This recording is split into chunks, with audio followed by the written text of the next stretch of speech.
All right, let's talk about this. So, the FIBA Afrobasket 2025 qualifiers, man, we've been slated in Group E. So, Kenya is going to match up against Tunisia, Angola, Guinea.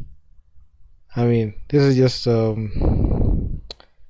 it's just interesting. I have covered a lot of Kenya Morans basketball for some time now. If you've been following this channel for the longest time, you'll know that I have looked at every single Kenya Morans game dating back 2019 when they were making some continental headway in that AfroCan, what was magical. They finished number two.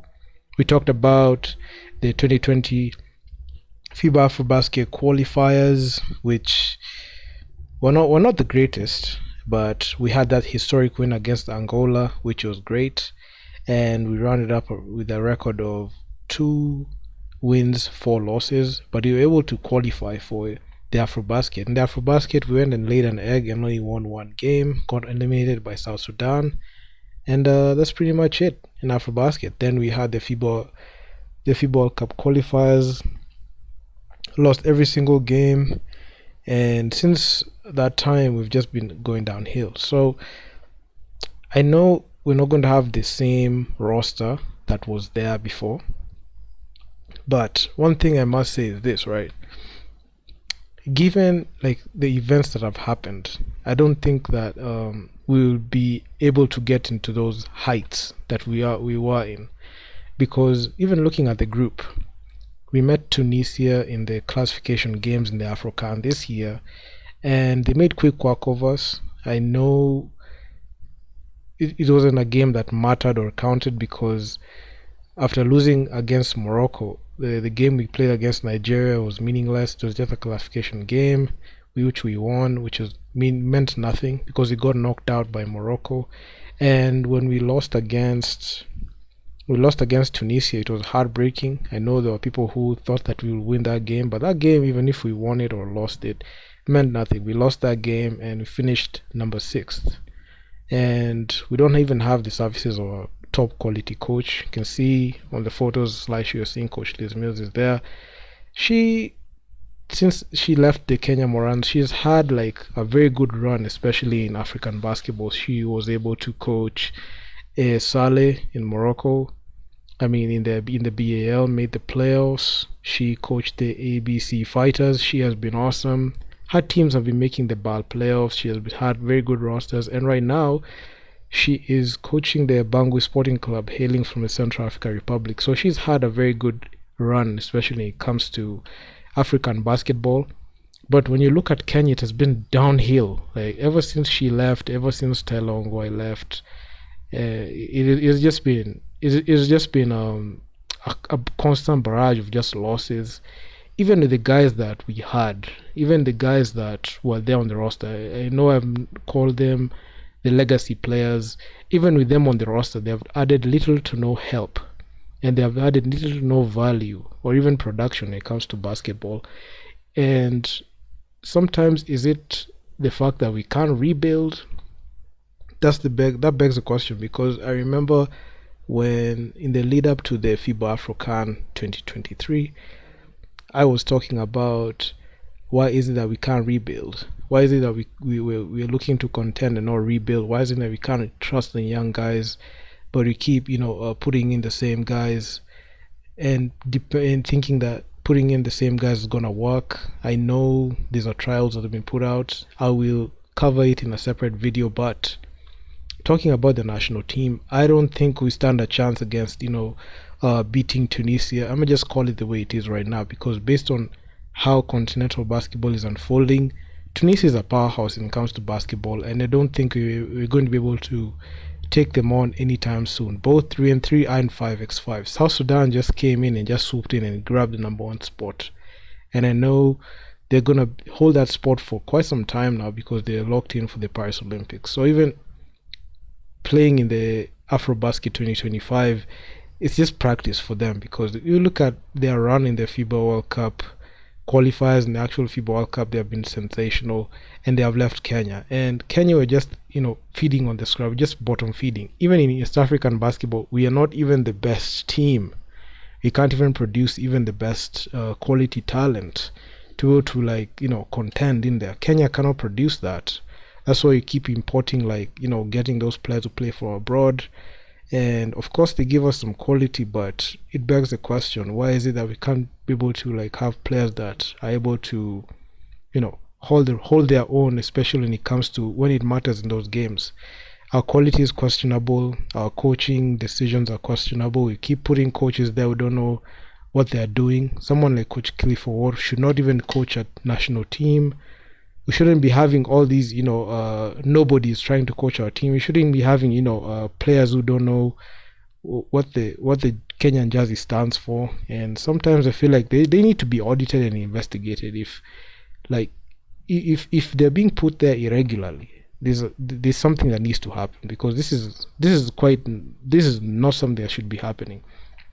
And even sometimes I don't really want to go hard on the players, because I know there's like some pressure that comes with it, but I really go hard on the players, especially when it comes to them not even taking any seriousness or even taking any thought in the outcome of the games. They don't care about the games. They just go in, they just play, they lose, and come back home. They don't expect to be accountable. They don't expect to be asked the tough questions. And if you try to ask the tough questions the way we've been putting here on this channel, they think it's personal, and it's not. I've always held the stand. Every situation that comes in, and even whatever scenario happens both on and off the court, is the games that will reveal to us the truth. And so far we've seen some players who do not deserve even a spot. They do not even deserve a call up. They are only good when they only play in Kenya, but when it comes outside, they are nothing. When it comes to continental basketball, they are nothing. And honestly, I don't even mind losing games if we are rebuilding. Let's say, for example, we take in a cast of like 21-year-olds in there, and we lose every single game. I don't mind that, as long as I know we are rebuilding. But if you keep bringing these players back thinking that they can be able to change or anything, right, you're trying to create the picture that you're trying to contend, but you end up losing and falling flat on your face. So there's a lot of things that are going on right now. I know they think that they have the upper hand because of the 6th place finish in the Afrocan, which honestly, if you ask me, people are not even waiting for the Afrocan like that. People are waiting to see 5 African teams playing in the FIBA World Cup. So nobody was paying attention to the to the FIBA African. Only the teams that did nothing. So I mean, Tunisia, we're not gonna win a single game there. Angola, they're going to take revenge. Actually, they are so happy to see Kenya, because that 1-point loss that we beat them 74-73 in early 2021. I know Kenya talked a lot of smack, especially in that game, despite the fact that we only won by 1 point. Kenya talked a lot of smack in the press conference. Kenya talked a lot of smack everywhere. We just talked, and that was like our signature win. And since that win, we've not been able to do anything significant. Guinea can beat us anytime. That I can put it as a dark horse team. So honestly, in Group E, Kenya is the weakest team in there. So there's no way Kenya is gonna beat Tunisia. We already saw what they did in the Afrocan. Angola, they're gonna get their sweet revenge. I'm pretty sure they're licking their chops when they saw Kenya there. And Guinea, of course, they can beat us anytime. I don't think that they even threaten to see us. So Kenya, I feel like, is the last team in the group. And quite frankly, I feel like this is just going to be like a repeat of what happened in the FIBA World Cup qualifiers, because there's that lack of preparation that I saw on the team. There's that they try to put everything sacred. They try to make it as if like everything that they're doing in the court is classified. I never made a video talking about this, but I saw a situation where in the lead up to the games, the FIBA African games, you could see that they are putting up exhibition games against the Street League Select team. They did that. They played against the South Sudanese team, which is full of Kenyan-based players. They play against the Equity Dumas. They try to do that just to put confidence in the team, but we already know like those are just sideshows, and there's nothing that Kenya can do right now, especially even try to like hype themselves up. They can do all those, PR things just to close your eyes, but we all know for sure that this team as currently constructed, the Kenya Morans, I'm not saying including the new players, but if currently constructed with the legacy players that I mentioned in the previous videos that I've been making, will not achieve anything in the Afrobasket.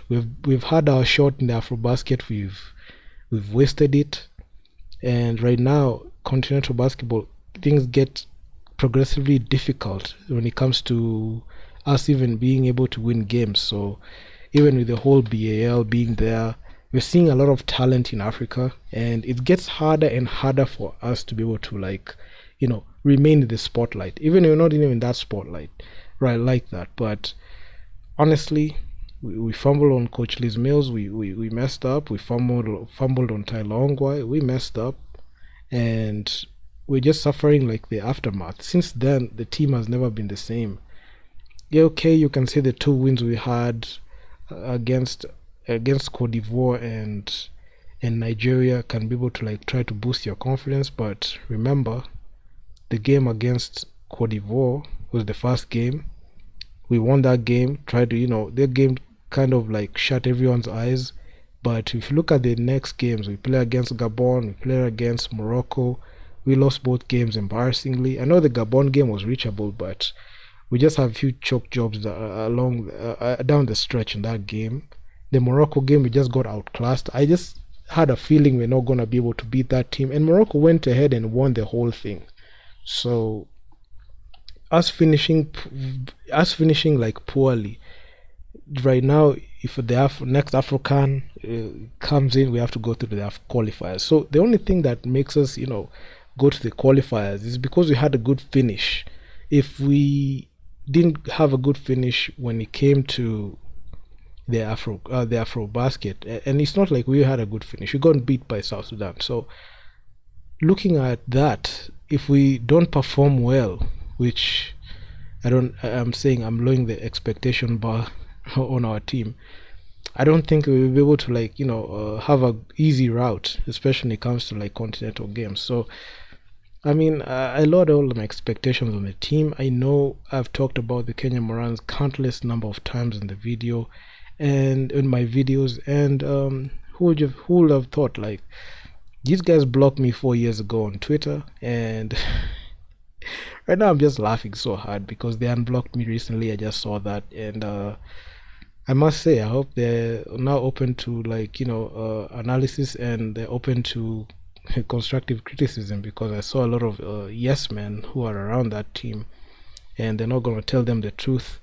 And when you come to this channel, of course I'm just going to give you the truth all through and through. So yeah, I mean, I don't have any expectations on the Kenya Morans. I don't think Group E is going to be an easy group for us. I feel like it's just going to be another repeat of what has happened. Thank God we don't have Senegal in the same group, because they're just going to continue their coronation exercise. Thank God we don't have South Sudan, I mean Cote d'Ivoire, Egypt, Uganda, Nigeria. Those are the teams that just literally destroy us. So any group, even if we made it even in any group that was on there, whichever group, A to E, every group will just be difficult, because we don't have like the quality to be able to beat those teams. One thing I saw was anytime Kenya matched up against another team, you will never know the outcome. But when you look at South Sudan match up against any other team, you feel like they have what it takes to like be able to play well and do some damage. But when it comes to Kenya, it's just a what if. Like you just have question marks. You don't know what you're going to expect. It can be a loss, which is a blowout. If they try hard enough, it can be a win. But looking at the quality of the players in those elite teams and those countries, it just becomes difficult to be able to know. But South Sudan, you can be able to tell like they can compete heavy. So it's just levels, man. I mean, it is what it is, and quite frankly, it's so very disappointing being a Kenya Morans fan, because this is a team that is always disappoint you, always let you down, and you have to lower expectations completely. They're like the Detroit Pistons. Like they don't win games like that. It's always a luck that makes them win games. It's not the skill. It's not the quality of players. They're just the Detroit. They're just like the Detroit Pistons of the team, the tournament. So it is what it is. So I'll just be progressively just falling up with the with the games, and yeah, man, I'm out. Peace.